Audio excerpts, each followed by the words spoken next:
be chair emeritus today. Thank you for stepping up. Lee O'Connell to save the day. All right. And I believe I heard as we walked in, we now have a quorum. We just do, with you. Oh, one over.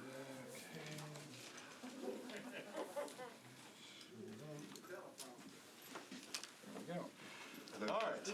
Are those together? What's that? Are those together? Agendas? So, we do have a quorum. I've marked those who are present. We may have a few more join us midstream. As I mentioned, Chair Young and Vice Chair Roten were not able to be here at the start of the meeting. So let's see, we've got, see if we can get a few of these on a consent agenda here. Yeah, it looks like several of these could be.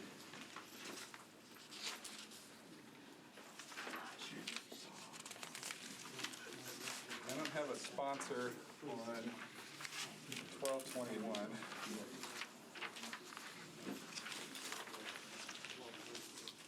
But I don't have one on 1224 either, so I may have to move those to the field.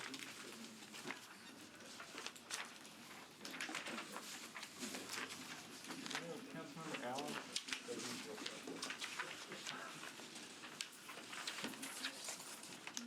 Good, well. All right, so on resolutions, let's try to take 1220, 1222, and 1226. I think we could take all those. The others, I do not see sponsors present and don't have letters, but we can Yeah, take them. there's some to the left to your Great. sledge and. Got that. Yeah, we're okay on that. I think on what I need letters or sponsors on are 1221, 1224, and 1225. But we can take the others. So I would accept a motion on So moved. 1220, 1222, and 1226. Anybody need to pull any of those? I don't know if Councilmember Sled, I know he's worked long and hard on the Sadler item, so I don't know if we probably talked to him about that on the floor, but any discussion, anybody need to pull? No. All right, all in favor, please say aye. Aye. Any opposed? All right, those three items carry. You technically All pages 4 and 5 and 6. Yeah, except we do have amendments on the first two. I was gonna say, did you- Like 4, 5, and 6. Did you read the captions of those bills too? What's that? Did you read the captions of those bills? No, you're right, thank you. Ms. Zeitlin? Right here's Alan. Yeah, we got Alan. Okay, great. We'll take a couple more. Sorry, we took RS 2021-1220, approves an intergovernmental agreement between the Tennessee Department of Transportation and the Metro Department of Transportation and Multimodal Infrastructure for a highway railroad crossing separation on Sadler Avenue at CSX Railroad LM 103. Took RS 2021-1222, approves Amendment 2 to an agreement between the Tennessee Department of Transportation and the Metro Department of Transportation and Multimodal Infrastructure for the acceptance of work in connection with the construction of a complete street on SR1, that's US 41 Murfreesboro Road from I-24 ramp to Foothill Drive. And then we took RS 2021-1226, amends resolution number RS 2018-1445, to replace two parcels related to the acquisition or removal of flood-prone properties in the Mill Creek, Sorghum Branch, and Whitmore Branch watersheds. And now that Councilmember Allen is here, we can take actually the remainder of the items, also all potentially on consent. That's RS 2021-1221, RS 2021-1224, and RS 2021-1225. Councilmember Allen, are we good with those? Yes. All right, we've got a motion. Can I get a second on consent? Second. All right, any discussion, any of those need to be pulled? All right, if not, I will read the captions for those as well. RS 2021-1221 approves an application for a multimodal access grant from the Tennessee Department of Transportation to the Nashville Department of Transportation and Multimodal Infrastructure, NDOT, to complete improvements along Charlotte Avenue from 28th Avenue North to 39th Avenue North to address existing pedestrian and bicycle facility gaps and other safety concerns. RS 2021-1224, Major Allen Withers and Young authorizes the Metro Department of Water and Sewage Services, hereinafter called the licensee, to enter into a pipeline crossing license agreement with R.J. Corman Railroad Company, Nashville and Eastern Railroad Line, hereinafter called licensor, to construct and maintain a water main in the railroad right-of-way at Andrew Jackson Parkway and Old Lebanon Dirt Road, east of Old Hickory Boulevard in Davidson County. And finally, RS 2021-1225, Allen and Young appropriates to certain accounts for the benefit of water and sewerage services in the amount of $8,600,000. Any discussion? All right, all in favor of the remainder of the consent on resolutions, please say aye. Aye. Any opposed? Any abstentions? All right, resolutions are done. Bringing us to bills on second reading. Let's take the first two items, it looks like. First three items are going to need to be considered individually, and then we may be able to take the remainder on consent. So let's take those first three. Bills on second reading, we've got BL 2021-841, Rosenberg et al. Amends the Metro Code of Laws pertaining to the use of license plate reader technology and the public rights of way. I know we have a substitute, an amendment, another amendment, and I think Councilmember Rosenberg, did you have other material as well? Or is that it? Just that's it. Sub and two amendments? All right, great. Unless you want more. I do not personally need more. There may be others who disagree. I would, unless folks mind, I'd like to give the sponsor an opportunity, and then we can have committee discussion. So moved. All right. Mr. Rosenberg. Thank you, Mr. Chair. There's a substitute, pretty comprehensive substitute in there that I encourage everybody to take a peek at, but I don't think that this is ready. I don't think either of them is ready to move to an unamendable situation. So I'd like to defer it 2 meetings, please. All right, so you do not want to move the sub yet? You want to just go ahead and defer the whole bill? All right. I've got a request from the sponsor to defer 2 meetings. So moved. Got a motion and a second. Any discussion? Yes. I want to thank the sponsor for stepping back. I've got the impression that there really is the possibility of some compromise yet to get something that we can all kind of buy into first. And then secondly, I think, when we got the amendments packet, we got substitutes, we got amendments, that frankly, I think we need some time to really sort through so that we can make a good decision on both of them. So I applaud the sponsor for wanting to defer. I don't know that I'm going to vote for his bill yet, but I do appreciate that he's looking to try and work through this. And I think I would suggest maybe the committee might want to do a joint committee one of these days to take up both bills at once, get the votes done, because I think we're going to require a lot more discussion at committee than we can have at one of these before the council meeting kinds of meetings. I agree with Councilmember Nash. I think maybe now that we've got 2 bills tracking, and to your point, possibly a little bit of a sense of folks coming together instead of moving further apart, a joint committee might be prudent. So I'm happy to bring that up with Councilmember Young as chair when he arrives this evening. Or you might on the floor, however we want to approach that, but I do think that's a good idea. This will go to public health and safety as well, so I think we've got 2 good committees there that could have that can maybe get to a conclusive discussion here. So, any other discussion? Thank you, Councilmember Nash. Thank you, Councilmember Rosenberg. All in favor of a 2-meeting deferral, please say aye. Aye. Any opposed? Any abstentions? All right, we've got 8 in favor, 0 against for a 2-meeting deferral. Brings us right to BL 2021-961, Johnston and others. Amends the Metro Code of Laws to pertaining to the use of license plate reader technology, LPR technology, in the public rights of way. So moved. All right, are you moving approval or to track with the 2-meeting deferral? I was just getting it on the floor. All right, so we've got a motion to approve. I would move for a 2-meeting deferral after letting the sponsor know. All right, and Hannah, am I right? Does that supersede the motion to approve? Mm-hmm. All right, so we've now got a motion to defer for 2 meetings. for the sponsor then. Oh, yes. Same thing if she wants to. Is she, oh, totally did not see you. I'm sorry, Councilmember Johnson, please. I'd actually like to move it says a substitute, it's actually an amendment by Councilmember Gamble that I find friendly. Okay. So if she would like to comment on that, that would be great. But I'm not necessarily in favor of a deferral, to be honest with you.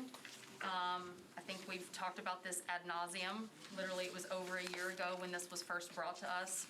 I had a 257-day deferral on 582. We just came off of another 57-day deferral with Councilman Rosenberg's bill. Deferring consistently and constantly is not getting us really anywhere. I think we've got two opposing views. I don't know that we're going to come together. We've got people that are patently against fixed LPRs. We've got others that see them as force multipliers and an incredible public safety investigative tool. I would rather take the vote. We've done this for over a year now. There's been no new information that has come out, no new arguments that have come out in months. I think it's time to move on from this. But I would like to move the amendment from Councilman Gamble. All right, so we've heard from the sponsor who wants to get a friendly amendment and then move the bill. Councilmember Gamble. Yes, thank Point of you. order, Mr. Chair? Yes. Does the motion to defer need to be pulled before you can have a motion to amend? You can amend it with the card, can't you? Yes, so, but we would need to, I guess, move the amendment before we deferred. The bill is kind of already up from Councilmember Swope's I motion. think I'll withdraw. Okay, we've got we've withdrawn the motion to suspend that we do need a second on the motion to approve. Second. Second. All right, there we go. So now we can continue. All right, Councilmember Gamble. Thank you.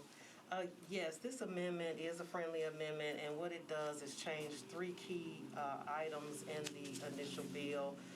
In section 1D1, where it said criminal offenses, narrowing that down further to felony offenses and criminal offenses associated with violent crimes only. So gun violence, homicide, assault, and reckless driving, including illegal drag racing. That's one point. And these changes were a result of conversations and information through the many town halls and conversations, input from the ACLU, COB, and others, that the broad use of the LPRs is something that was not helpful and actually not needed, and not even something that law enforcement thought was necessary. So just restricting that then to felony and criminal offenses associated with violent crimes in that section, and then of course the other four items that are listed. In the second section, again changing it to felony offense. And then in the very back where, I think it's section 4, where there was a review of the audit logs that would be used when anyone from law enforcement pulled a license plate reader based on information from the, I forget what it's called, the information system that they... NCIC, thank you. Instead of having two members of the council also on that committee to audit the log, just restricting it to the district attorney, public defender, and the community oversight board. So those are the main three. There were two other small items, adding into that report the number of matches read correctly and the number of matches misread, the report that the council would be receiving during the trial period, because this is a pilot also. During that pilot period, having that information to analyze and review as well. So those are the points of the amendment, and ask for your support if there are any questions about it. I have a question. Thank you. Chair Emeritus. Just a clarification, because I don't have the bill in front of me. So is one big concern in my district is like car thefts. So is car theft still going to be able to Yes, stolen travel? vehicles, Okay. yes, stolen vehicles, traffic or parking offenses, smart parking or curb management, assisting in missing persons, amber alert, and silver alerts will remain as stated. The only change in that section is adding felony offenses, and then restricting criminal offenses to violent crimes. All right, we've got a motion and a second on Councilmember Gamble's amendment. Any other discussion? Seeing no hands, all in favor, please say aye. Aye. Any opposed? Any abstentions? All right, the amendment is now on Councilmember Johnson's bill.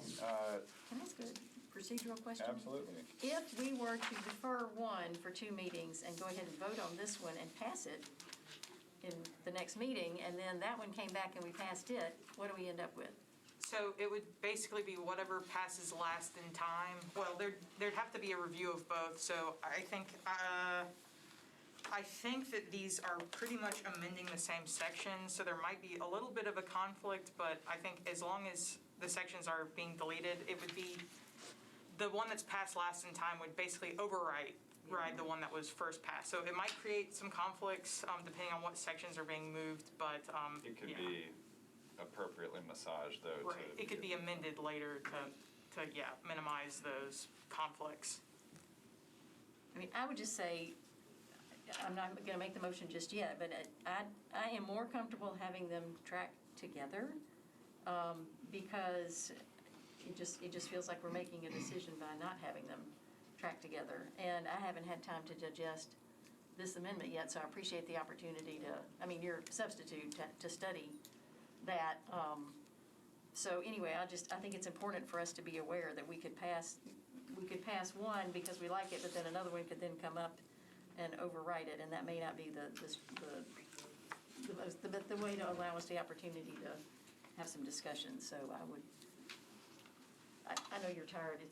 It's been a long haul, but I appreciate all the work that's gone into doing this. If I thought it would be productive, I would absolutely defer to track, which is exactly what I've done for an entire year. Yeah. I just don't know that we're going to get any closer together to the point that it's actually going to be productive. And at some point, there's a phrase that I'm going to not say, but do it or, I mean, It starts with. Do Yeah. one thing or get off another thing. yes, I mean, there's literally been zero, we've had no more discussion about it. We've had 6 special called committee meetings that have been open to the public. We've had a town hall, we've had a demonstration. Multiple council members have had their own district meetings about it. Our inboxes are constant sources of people's opinions. I think we've heard it all. We've educated ourselves to the nth degree. We all know sort of where we stand. I just don't see us getting to the point where we agree on retention. And 10 days is the least amount of time in the entire state as far as a policy goes. 961 would be the most restrictive policy there is in the state. We've done incredible work. It's been unbelievably collaborative. There have been multiple council members that have amended it. We've worked together. We have talked about this particular topic as a council more than we've talked about any other topic. It's comprehensive, it's collaborative, it's incredibly restrictive. We need the tool. We don't have enough police officers. We need the force multiplier. We need the unbiased investigative tool. I mean, I will say, in light of Councilmember Nash's point earlier, I'm still seeing work on both bills. I'm still sensing that council members are updating and refining their positions, and I would personally be more comfortable with a deferral, but the will of the committee here will prevail. At the moment, there is a motion and a second to approve the bill as amended. Any other discussion? Is there another amendment on this? No, is it approving the Amendment. The amendment, not Oh, I'm sorry, approving the that's bill? right. We've got a, no, we passed it. Voted on The that. question right now on the table is, earlier, we had a motion to approve, followed by a motion to defer. That was withdrawn to allow the amendment to go on, and so now there's a discussion about whether to proceed with the bill or to defer it. Mr. Chair, Yes. is there another proposed amendment from, It does not, Benedict? Ms. Benedict is not here. I have. yes, right there. I apologize. My, She does kind of blend into the I wall. need to go to get my prescription checked. Councilmember Benedict, would you like to speak to your amendment? Thank you, Chair Meredith. Yes, so this amendment just says that we will not accept, the Metro government will not accept donations, but rather this is something that we want to make sure if we're monitoring taxpayers, that we're using taxpayer money for that, rather than accepting donations from an outside party who may have a different interest. So it's very similar to other things that we procure, and so that's the purpose of the amendment. Meaning that you would not donate equipment, for instance, or? That's correct. Okay, so that it would go, any equipment used in the process would be procured formally by Metro? That is correct. Gotcha, all right, thank you. But actually, it's money as well, so there could be no donation of cash or a grant from another All right, agency. just a quick point of order. We are following Agreed. committee process. You've heard Councilmember Benedict's summary of the amendment. I mean, we could move to adopt or not. Question. Yes, we're having discussion. Councilmember Brett. So my question was along the lines of what Councilman Johnson was asking is, does this prohibit us from accepting any cash or grants from any government or non-government or nonprofit entity? Or does this basically mean that we are putting 100% of the cost of LPRs onto the taxpayers? I would look to Councilmember Benedict or possibly Ms. Zeitlin to elaborate here. Correct, so this would say that the Metro government cannot accept donation of the device service, of any LPR device or LPR service, or any donation of funds for the purchase of any LPR device or LPR service. From anyone, Right, from any source. any source. Including federal and/or state government. All right, let's keep going in an early discussion here. Councilmember Nash. My sense is that this came from this story that somehow a private builder has some nefarious reason for wanting LPRs. And I want to put that to bed if we can. I've mentioned this one time before. Dan McIver built an apartment complex on Bell Road. Back last March or April, there was a traffic crash in his front door, almost, that the manager of that apartment complex was very upset about because somebody got killed in it. And they got the community together. There were community representatives that don't live at that apartment complex, and the manager and Mr. McIver had a community group. What can we do about this? And Mr. McIver said, look, I know as a businessman, I'd like to get a few businessmen together and start this thing, and they've got a nonprofit now called Safer Nashville. Now, he got sick with COVID. We've had this COVID thing, so it hasn't really taken on any traction yet.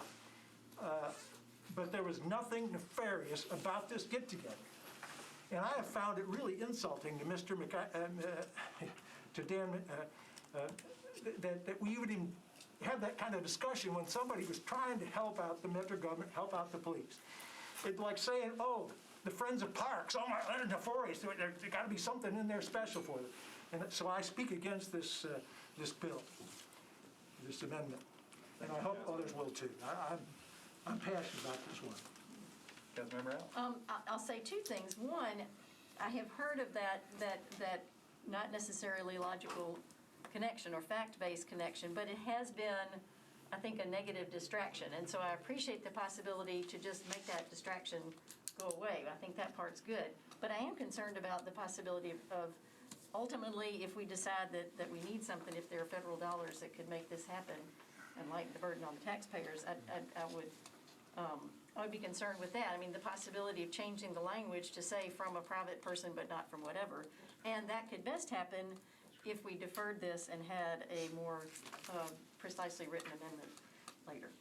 Sure, sorry. I'm going to go to the sponsor real quickly. Thank you so much. So I believe in,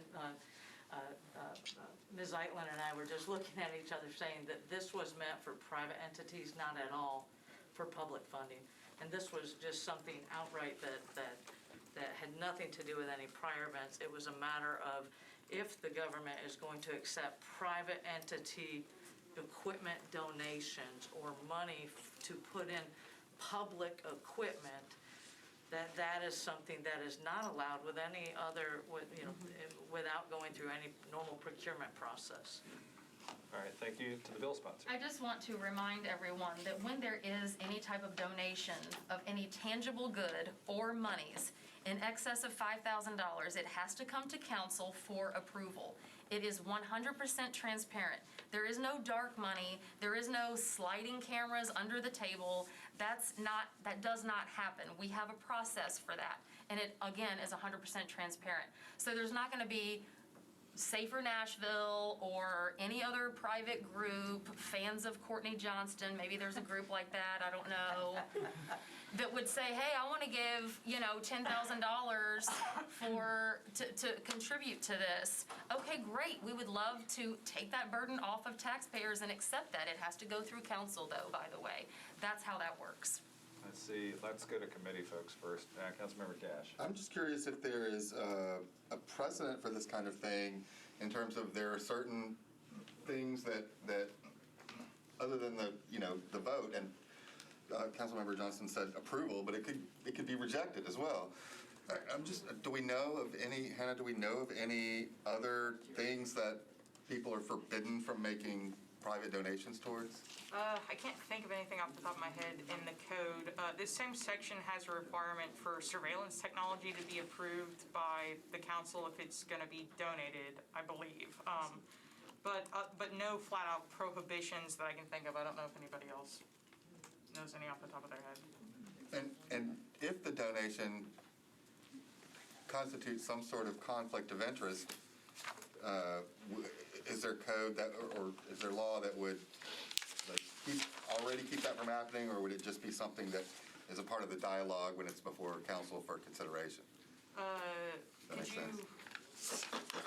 I guess I'm not sure that I understand the question. I guess I'm asking if there is some sort of conflict of interest in the donation of money or goods, are there prohibitions on making donations that constitute a conflict of interest, or if there's a conflict of interest, would it just come up in the discussion before council? I think it would come up in the discussion. I'm not sure. I'm not sure that I can think of a conflict of interest in donating money, but maybe I'm just not thinking clearly. Sorry. That's okay. Let's see, Councilmember Mendez. Thanks. So, I want to talk about what Councilmember Nash and Councilmember Johnston said. I mean, the personal attacks you guys have had about being on the board of that organization are out of bounds, and I can understand why you guys are upset about it.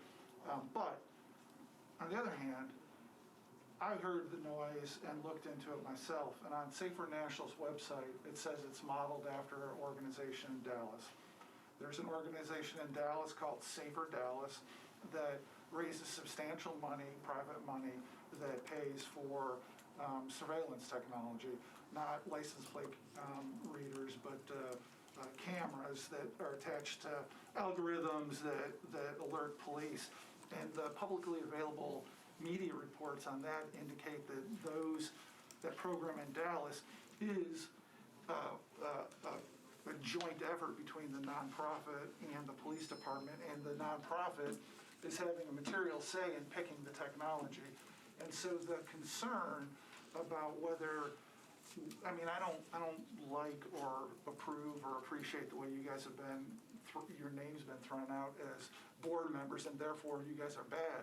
But I think the core of the concern about, to the extent this organization is modeled after one in Dallas that is in fact participating in choosing the technology, I'm not sure that that's I think people wondering whether that's a road we want to go down is a fair question. All right, I think I saw Councilmember Hurd. Yes, so I know that in the other bill, it has been amended and substituted and all of those things to be more restrictive. And I know in this bill, it has been amended and substituted to be less restrictive. And I would really like to see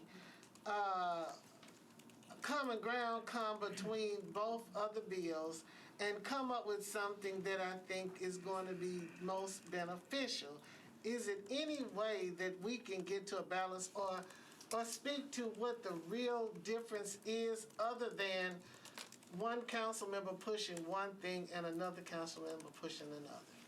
Sure. I'm going to go to Councilmember Gamble. Thank you.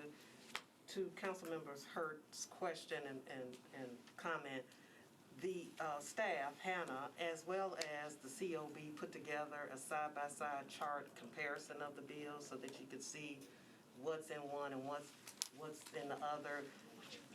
This particular amendment that I have introduced today is more restrictive, it's not less restrictive, and I think most of the amendments towards 961 have been more restrictive. So in that regard, I'm not sure where the less restrictive comes from, but my earlier question had to do with this latest amendment that we're on discussion about. As it reads right now, it would exclude any public entity will exclude us from receiving funding from a public entity as well as a private entity. Is that correct? Yes, yeah, it says, it doesn't make any sort of distinction about what entity, it just says any donation. Okay, so that for me makes me not want to support this because we should be able to receive any public funding from the federal government, state or anywise, that would help lessen the burden for taxpayers for this. So I would not be able to support this amendment because of that. I'm going to go to the amendment sponsor. Thank you, Chair. So I will say that is definitely something that was missed in the drafting of the amendment. I am absolutely not trying to avoid any public funds being used for equipment acquisition. I'm looking for private, to make sure that any private donations, whether they're $4,999 or $1, that we have, or $5,000 or $10,000, that the city has control over the use of, over the procurement of this product. I'll also say that this is an amendment I introduced not only to this bill, but also to Councilmember Rosenberg's bill. So this is not something that I was trying to target any particular bill with. This is something I want to make sure that is included, and I certainly would absolutely anticipate, maybe we can work it into a future substitute to make sure that public funding is absolutely not something I was trying to avoid here. I guess, Councilmember Benedict, in light of that and the preceding discussion, you do not want the amendment to be applied in this form at this time. Is that correct? Can I double check?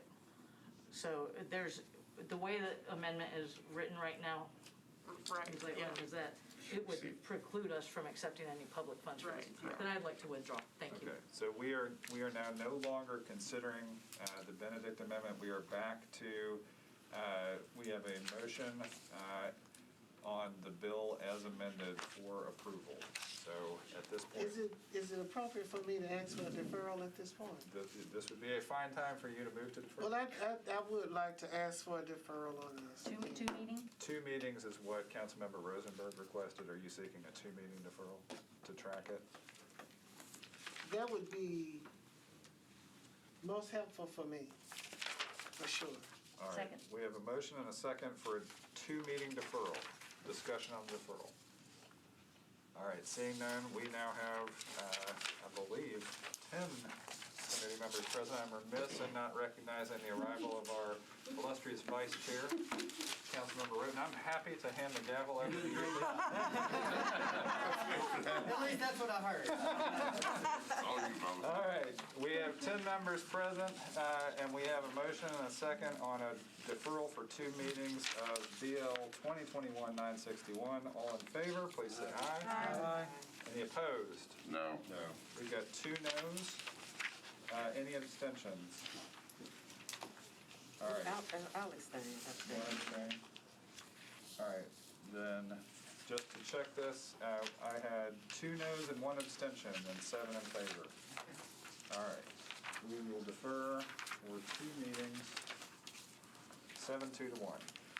All right, thank you, everybody. We are now on to BL 2021-963. There's an amendment on this one, so we're not going to take it on consent. The rest of the agenda may be able to be on consent.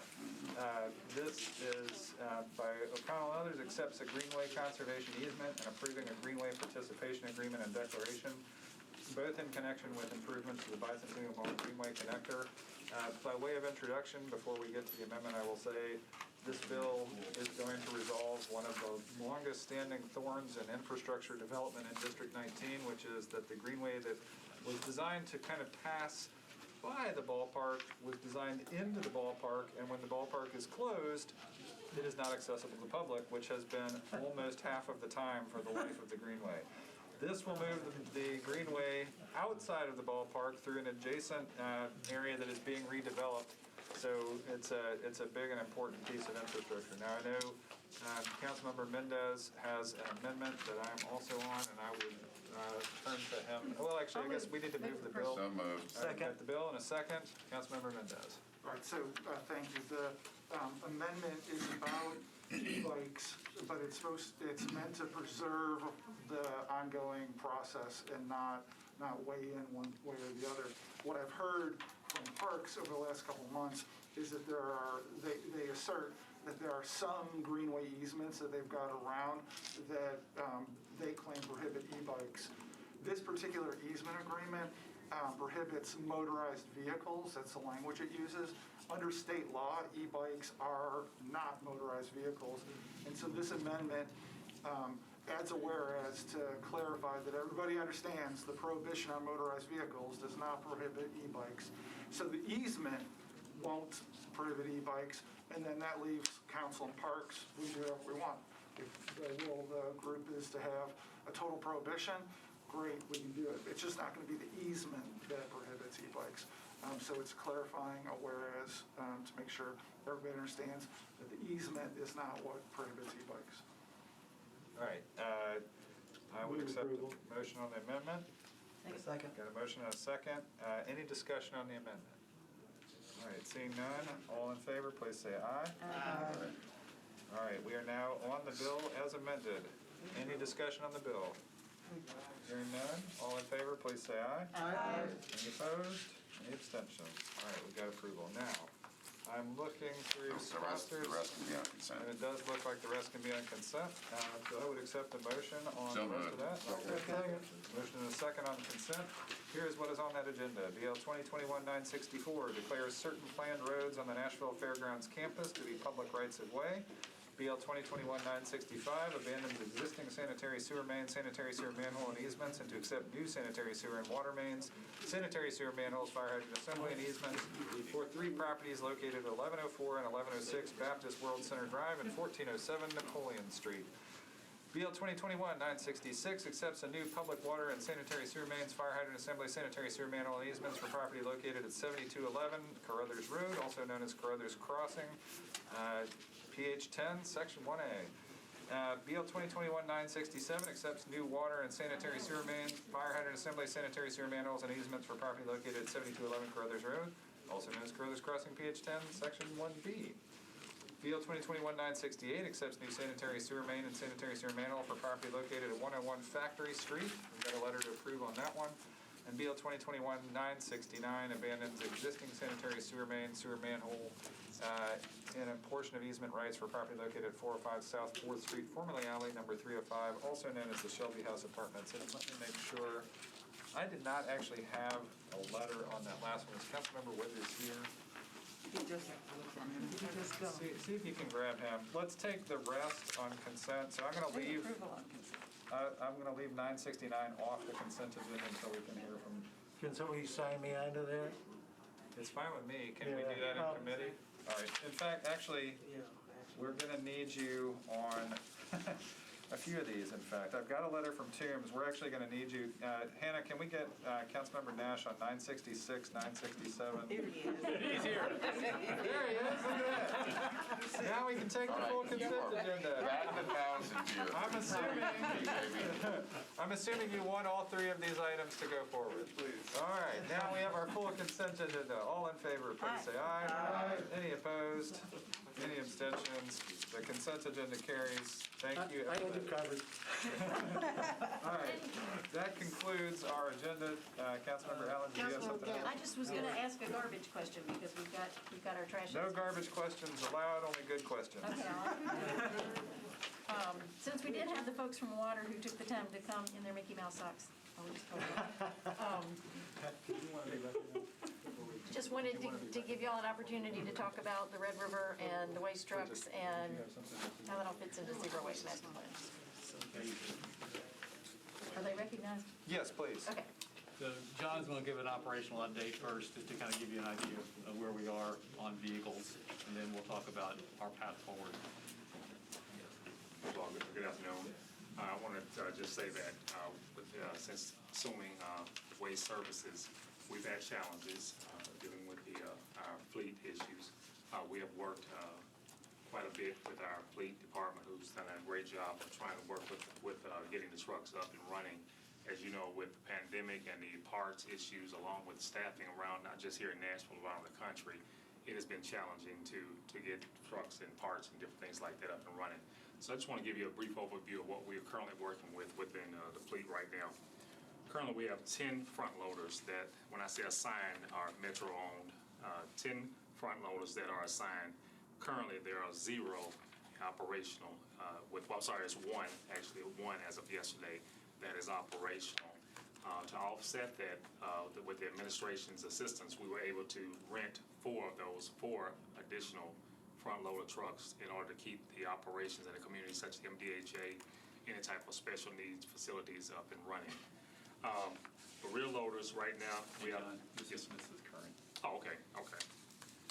The 18-yard, we have rear loaders, the 18-yarders, we have 33 of them assigned to our division. 13 of those are in service. That's basically 39% operational readiness. 5 8-yard rear loaders, 2 of those are in service, which gives us a 40% operational readiness for those. Side loads are 28 yards. We have 25 that are assigned with 16 in service. That gives us a 64% operational readiness. And we have 8 assigned 6-yarders, side loaders, with 6 of those in operation, which is a 75% operational readiness. The roll-offs, we have 11 roll-offs assigned to us. The roll-offs cover the convenience centers and the recycle centers throughout the city. We have 1 in service, which gives us a 9% operational readiness. So as you can hear, this is a serious situation. It's critical for us right now to get some things going within the division. Ms. Potter, I'll let you step in on anything. So I do want to be very clear that General Services is doing everything they can. This is a legacy issue with the age of the vehicles and maintenance issues, and they're doing their best to help. We have rental agreements in place to do replacements, and we expect to spend about $2.5 million each 6 months. That's the projection at this point. So how are we going to go forward? What I proposed last night at Budget and Finance, and what I think is still a reasonable approach, the Red River contract expires in November of '24. So we have plenty of time to get a plan put together that has options available to us. So what I'd like to do is, we have 2 contracts that are currently active that we can draw from to get experts in to help us do an operations assessment. And what I'm not saying is a solid waste plan. We've already done that and we're executing that. This is an operations plan. How are we going to actually pick up the trash? We need to explore what percent do we want to do with in-house services? What percent do we want to do with exterior contracting? What kind of variability do we want to have with exterior external contracting? So that needs to be studied in depth. One of the key things about the contract is it's been in place for 20 years, and we haven't had an opportunity to do this level of analysis, and now we do, so we need to do that. We need to do some peer comparisons, find out where we stand relative to other cities of our size, and then we can come to the council with a series of options and identify how we want to go forward. I proposed last night that we would come to y'all every quarter with an update about how that analysis was going and to give you a trend of where we think it's going to land.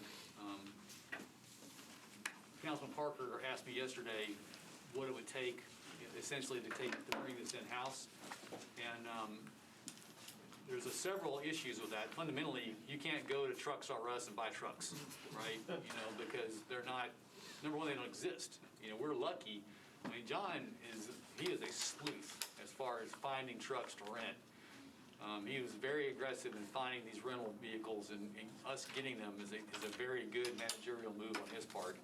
So I think we're stable at this point. But the analysis about how many trucks should we buy will come forth from the analysis that we would do with the engineering firm. So we would bring that option to y'all. I think we would bring everything from 100% in-house to 100% outsourced. And somewhere in between, I think, is where we'll land. What we want to do, I mean, Sharon has been living this for a very long time. If she used the word flexibility to more than me, like 100 times, she wants flexibility. And I think that's a great word, in that we don't have our eggs in one basket. We have various contracts available from which to draw. And I think that's a very good approach. So I feel good about where we are. You know, it's not perfect, but the work that Shanna Whitelaw did in the last year and John have put us in a position where the operations are sufficient, provided adequate equipment. And no one could have solved that problem in 12 months.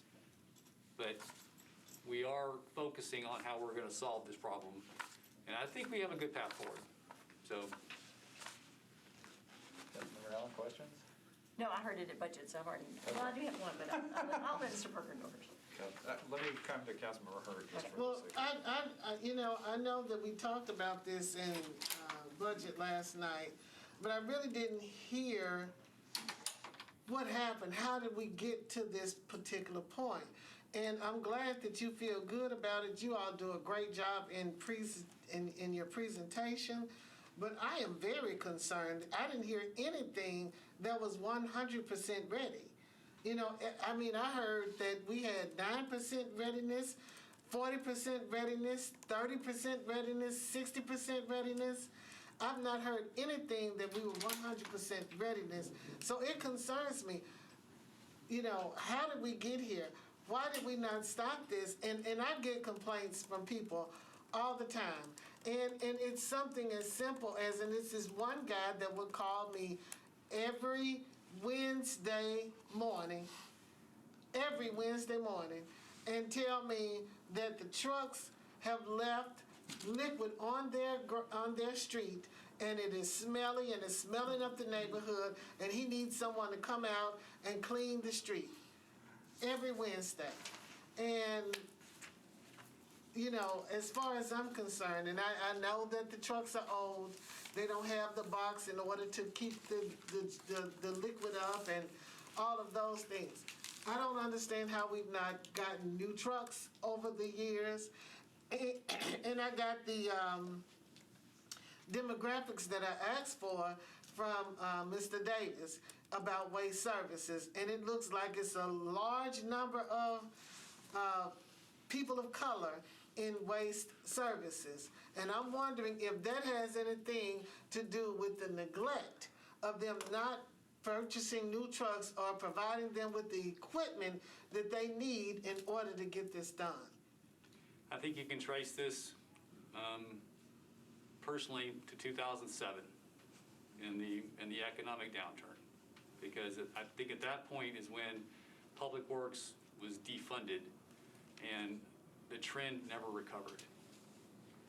So, And it wasn't, to Director Potter's point, it was not just waste trucks. This is when we lost in-house sidewalks. This is when we lost a lot of things that Metro used to do. Well, we've had a lot of development to go on since that time, and I know that we had a convention center that was making $300 million or something like that a year, an overage of I think somewhere around $95 million at some point. I don't know, my numbers may be off, but it was definitely 35 million and above every year.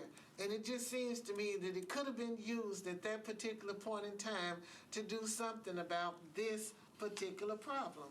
And I just don't understand why there's not been any more attention given to the problem. Nobody likes to talk about trash. Excuse me? I say because nobody likes to talk about trash. Well, trash is real. well, that's what we're doing right now, Council Lady. We're trying to solve the problem. I would like to add, Councilor Hurd, to your point on Mr. Williams and the trash juice, because I too get the call from him. One thing that we're being proactive on is that we are actually in the midst of purchasing a pressure washer where I appointed one gentleman that'll be my rapid response person, and he will be going around addressing things like that, that extra juice on the street, any necessary things like that to get resolved. That's one of the things, and then the next thing that we're being proactive on is with the convenience centers and with the trucks being down, we have a contractor coming in, actually emptying, focusing just on the convenience centers, the 10 recycle centers and the 4 convenience centers to help alleviate that, because as you all know, if we don't do something immediately, not tomorrow, yesterday, that will require us to close those centers. And then what will happen is massive dumping in the alleys and things like that. It's just a ripple effect that'll affect everybody. And then what we'll do is push the burden of responsibility from Waste Services over to NDOT, where those guys will have to go out, and they may not be staffed up for that. So it's a ripple effect. So that's why we had to have those guys come in immediately and start emptying and taking them where we don't have the fleet. John and I, when I guess July 1, essentially, we had a very short conversation. I said, John, pick up the trash, and he said, Roger that. And that is our mantra, until we get stability on equipment availability. And once we get stability on equipment availability, then we can start looking a little bit more ahead. But we are triaging right now. And John has done wonders, getting us to this point, and we're not having trash piled up on the street. So am I hearing you saying that the large percentage of employees in waste services being African American has nothing to do, or being persons of color? Because I think I saw about 5 or 6 Asian. Are you saying that doesn't have anything to do with what has happened? You don't think that there's any kind of correlation? I don't think so. I mean, Public Works they took a big hit in 2007, and we didn't recover. I mean, 2007, that's 14 years ago. Yes, ma'am. Look at that spending line for Public Works across that time. I'm not that, astute when it comes to. I got it. Councilmember Allen's got her binder. Spreadsheet. I can't say this, Councilor Hurt, what the water department, this is basically what we inherited. We inherited. Well, I'm just trying to find out who's the expert. Who's the expert on the trash? Someone should have anticipated this and put things in place to avoid it. I always say I believe that prevention is the best solution. And if we depended on Red River to do that, and they did not do it adequately, I don't know why we went into another contract with them. I don't know why things did not happen as they. It just seems, I know I simplify things all the time, but, it seems to me that it is just that simple.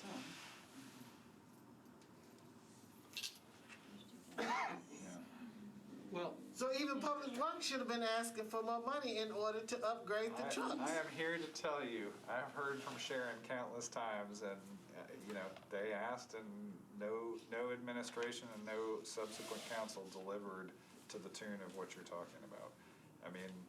We have been, I will tell you, when I was chair of Public Works, we had a meeting right here in this room about infrastructure crisis, and we talked about a variety of things that were missing from the Public Works budget multiple times when I would sit down with Mark Sturdivant when he was then director, and we failed in that period of a sustained fiscal crisis for Metro. It was not quite as severe as 2007, but it wasn't a time when we were investing. Your average garbage truck is about $600,000. I'm going to go to Councilmember Parker. Thank you for the recognition, Chair. So one question that I had, it's great that we'll be getting updates as the plan formulates for sort of 2024 and beyond. That's super. I look forward to that.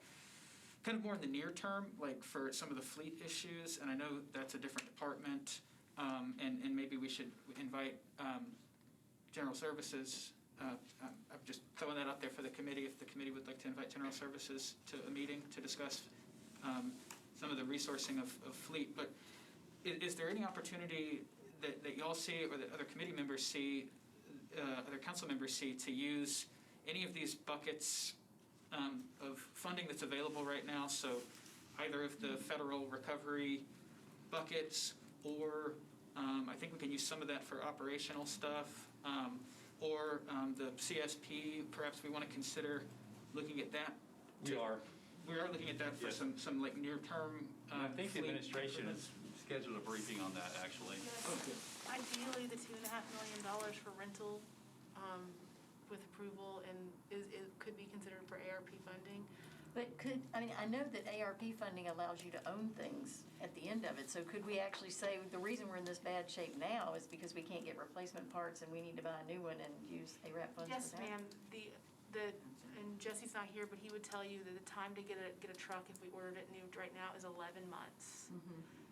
It's about repairing what we've got. And I know John can talk a lot more about that. So if we had everything that we've already purchased, and it was working, I mean, there's already vehicles out there that just haven't arrived yet because of the lead time and the economic situation that is associated with vehicles out in the world today. I mean, you may have experienced it in trying to purchase your own vehicle, or Get repairs. Or get repairs. Dishwasher say. I mean, it is a classic perfect storm at this point. Yeah, And I think the administration and General Services are preparing some information for y'all on how they intend to source it. Okay, that's great. Other comments, questions for staff? I just want to say thank y'all for figuring out how to stabilize things and you know, it's a shame we're here, but this is where we are, so we got to start from there, and I appreciate at least getting things stabilized and letting us know what's going on. And I want to stress that we just cannot whack General Services fleet over the head. Okay, they're doing the best they can. So just a question when we can finish this up. Listening to this, and I'm assuming the precipice for having this meeting was the news that came out a couple weeks ago about Red River redistricting or reshuffling everything. So are we kind of preparing for the eventuality that they're going to basically give up or stop doing what we're contracting them to do, and that we're kind of scrambling, so if they do decide that they are going belly up, that we can finish out and basically take everything 100% in-house?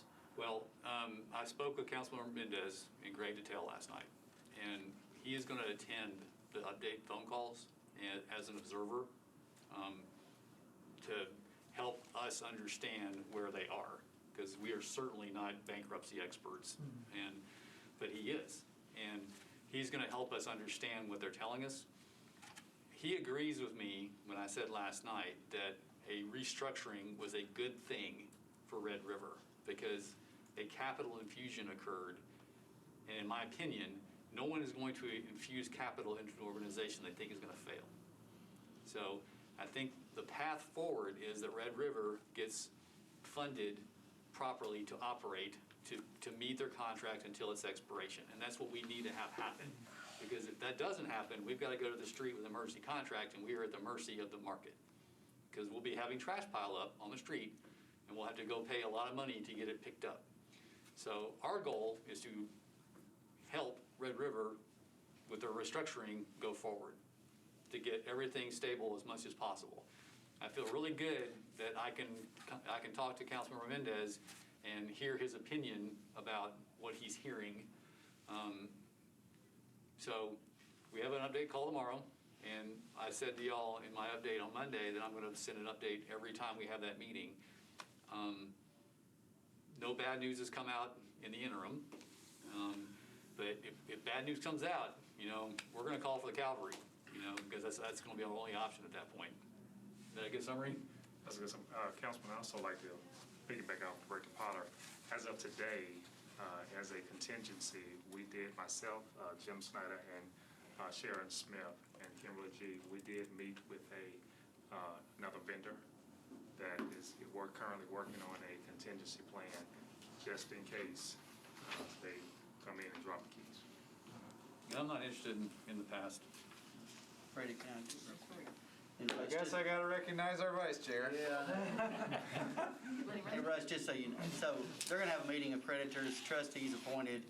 They're gonna sit down, look at all the numbers, and the trustees basically gonna tell them, this is what you're gonna do. And so we're just hoping we're somewhere at the top of the list of what they think needs to be done. That's basically where we are. That's exactly what Councilmember Mendez said last night.